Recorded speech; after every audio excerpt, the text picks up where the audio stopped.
Congress party प्रमुख मल्लिकार्जुन खड़गे ने छत्तीसगढ़ में चुनावी भाषण में कहा कि अनुसूचित जनजातियों के जंगल और जमीन पर भाजपा की नजर है। उन्होंने चेतावनी दी कि भाजपा आदिवासी समुदायों के जल, जंगल, जमीन को अडानी जैसे बड़े पूंजीपतियों को उपहार में देना चाहती है। आदिवासी भूमि के मूल निवासी हैं और भाजपा हमारी जमीन छीनकर अमीरों को दे देती है। यही कारण है कि भाजपा शासन में अमीर होते जा रहे हैं और गरीब होते जा रहे हैं। भारत में 50% संपत्ति केवल 44 व्यक्तियों द्वारा नियंत्रित हो रही है। खड़गे ने कहा कि बघेल सरकार ने 5 साल से अधिक समय तक एसटी की पैतृक संपत्ति की रक्षा की और चुनावी वादे पूरे किए और पार्टी को अपना समर्थन जारी रखने के लिए फिर से चुना जाना चाहिए।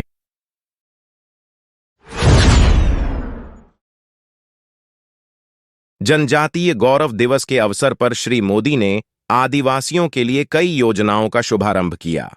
नरेंद्र मोदी ने अत्यंत पिछड़े आदिवासी पीवीटीजी की सामाजिक आर्थिक स्थिति में सुधार लाने के उद्देश्य से 24,000 करोड़ की परियोजना को शुरू किया।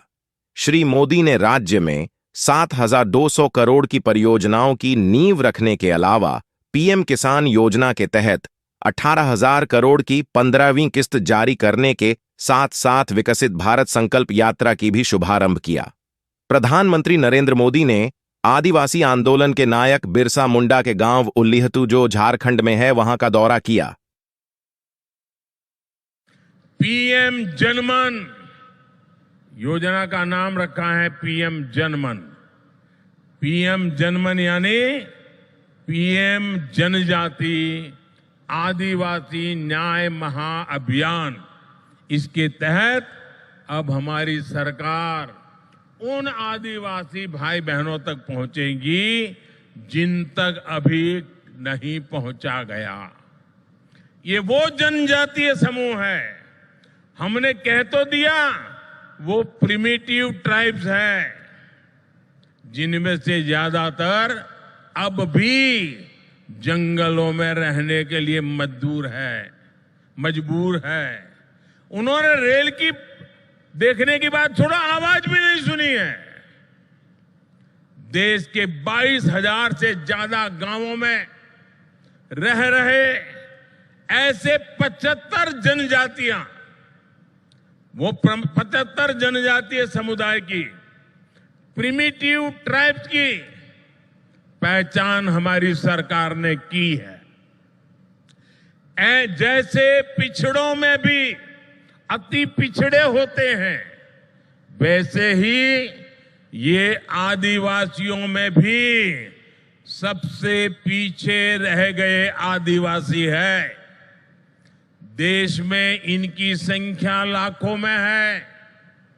इन सबसे पिछड़े आदिवासियों को मूल सुविधाएं भी नहीं मिली हैं, आजादी के 75 साल के बाद भी नहीं मिली है। इस आदिवासी समाज के लोगों को कभी पक्का मकान नहीं मिला। इनकी कई पीढ़ियां में बच्चों ने स्कूल तक देखा नहीं है। इस समाज के लोगों के कौशल विकास पर ध्यान नहीं दिया गया।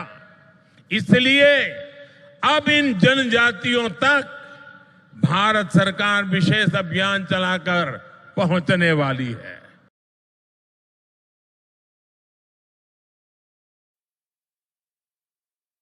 इस महाअभियान पर भारत सरकार 24,000 करोड़ रुपए खर्च करने जा रही है।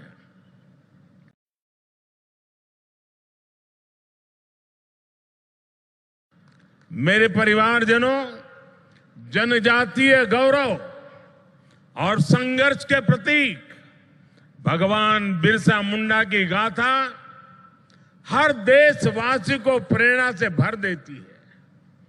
झारखंड का कोना कोना ऐसे ही महान विभूतियों को उनके हौसलों और अनथक प्रयासों से जुड़ा है। तिलका मांझी, सिद्धू कान्हू, चांद भैरव, फूलो जानो, नीलांबर, पीताम्बर, जत्रा ताना भगत और अल्बर्ट एक्का जैसे अनेक वीरों ने इस धरती का गौरव बढ़ाया है। अगर हम आजादी के आंदोलन को देखें तो देश का ऐसा कोई कोना नहीं था जहां आदिवासी योद्धाओं ने मोर्चा नहीं लिया हो। मानगढ़ धाम में गोविंद गुरु के योगदान को कौन भूल सकता है। मध्य प्रदेश के तंत्या भील, भीमा नायक, छत्तीसगढ़ के शहीद वीर नारायण सिंह, वीर गुंडाधुर, मणिपुर के रानी गाइडिन्ल्यो, तेलंगाना के वीर रामजी गोंड, आदिवासियों को प्रेरित करने वाले आंध्र प्रदेश के अल्लूरी सीताराम राजू, गोंड प्रदेश की रानी दुर्गावती, ये वो विभूतियां हैं जिनका देश आज भी ऋणी है।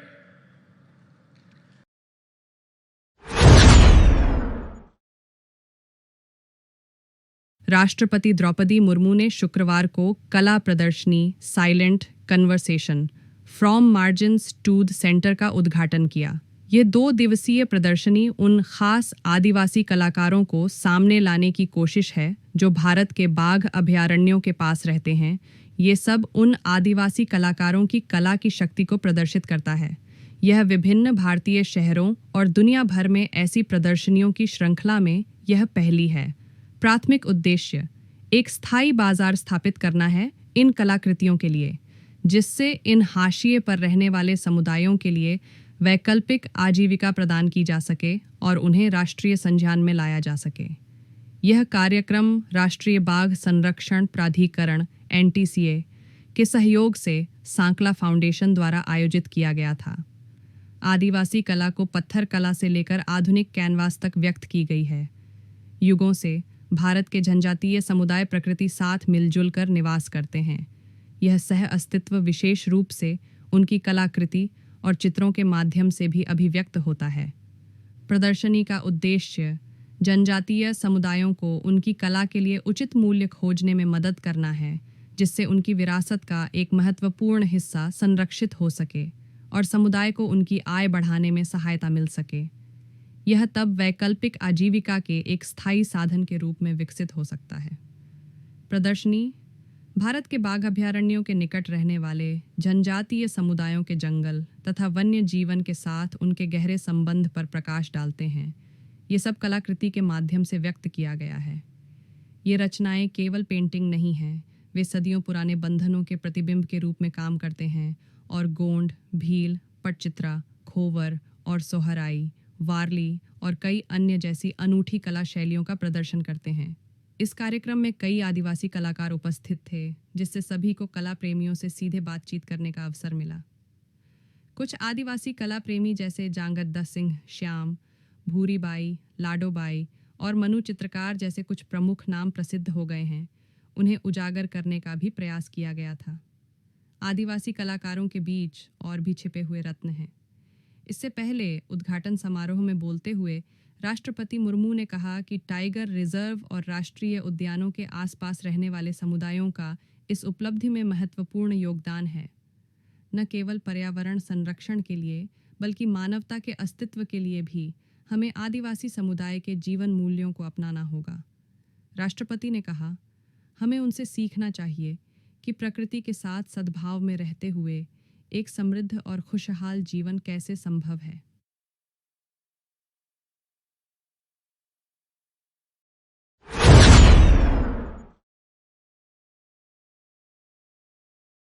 कांग्रेस ने शनिवार को वादा किया कि अगर वह मिजोरम में सरकार बनाती है तो वह नई विधानसभा के पहले ही सत्र में राज्य के आदिवासी लोगों की भूमि, जंगलों और अधिकारों की सुरक्षा की गारंटी देने वाला एक नया विधेयक पारित करेगी।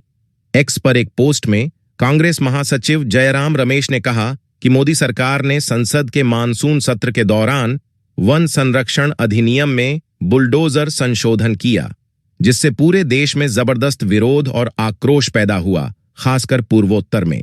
रमेश ने कहा, भारतीय राष्ट्रीय कांग्रेस का वादा है कि कांग्रेस के नेतृत्व वाली मिजोरम की नई विधान सभा के पहले सत्र में एक नया विधेयक पारित किया जाएगा जो राज्य के आदिवासी लोगों की भूमि, जंगलों और अधिकारों की रक्षा की गारंटी देगा।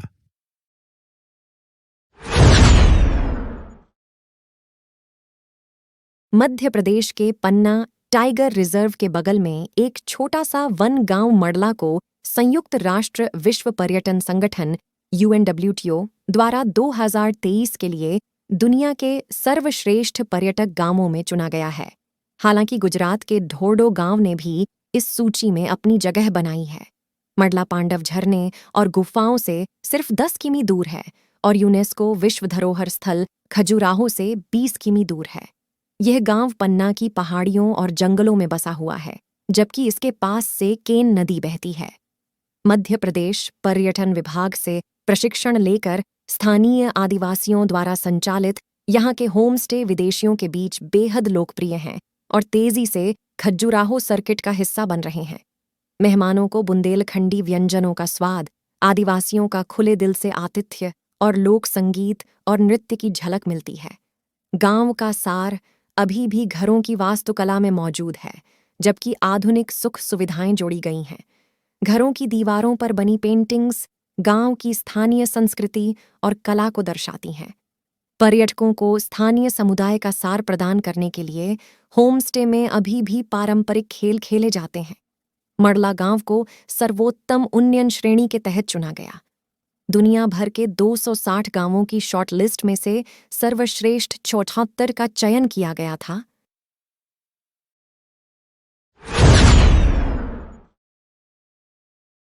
मणिपुर सरकार ने कुकीजो समुदाय के प्रभुत्व वाले जिलों में स्वशासित अलग प्रशासन के स्वदेशी जनजातीय नेता मंच ITLF के आह्वान की कड़ी निंदा की है और इसे अवैध बताया है। मणिपुर में कुकीजो जनजातियों के अग्रणी संगठन ITLF ने बुधवार को उन क्षेत्रों में स्वशासित अलग प्रशासन स्थापित करने की धमकी दी थी जहां ये जनजातियां बहुमत में हैं। मंच ने कहा कि पूर्वोत्तर राज्य में 6 महीने से अधिक समय से चले आ रहे जातीय संघर्ष के बाद भी केंद्र सरकार ने अभी तक अलग प्रशासन की उनकी मांग को स्वीकार नहीं किया है। मणिपुर में जातीय संघर्ष शुरू हुए 6 महीने से अधिक समय बीत चुका है, लेकिन अलग प्रशासन की हमारी मांग के संबंध में कुछ नहीं किया गया है। अगर कुछ हफ्तों के भीतर हमारी मांग नहीं सुनी गई तो हम अपनी स्वशासन की स्थापना करेंगे, चाहे कुछ भी करना पड़े और केंद्र इसे मान्यता दे यह है या नहीं। ITLF के महासचिव मुआन टोम्बिंग ने ऐसा कहा। मणिपुर इंटीग्रिटी पर समन्वय समिति कोकोमाई ने भी ITLF की अलग प्रशासन की मांग की निंदा की है और कहा है कि इससे मौजूदा तनावपूर्ण स्थिति और बढ़ेगी। मई में पहली बार जातीय संघर्ष भड़कने के बाद से मणिपुर बार बार होने वाली हिंसा की चपेट में है। तब से अब तक 180 से ज्यादा लोग मारे जा चुके हैं। प्रधानमंत्री नरेंद्र मोदी ने जिन जनजाति समूह PVTG के लिए योजना का जिक्र अपने भाषण में किया है, उन जनजाति समूह की जानकारी के लिए इसी चैनल पर ये वीडियो देख सकते हैं।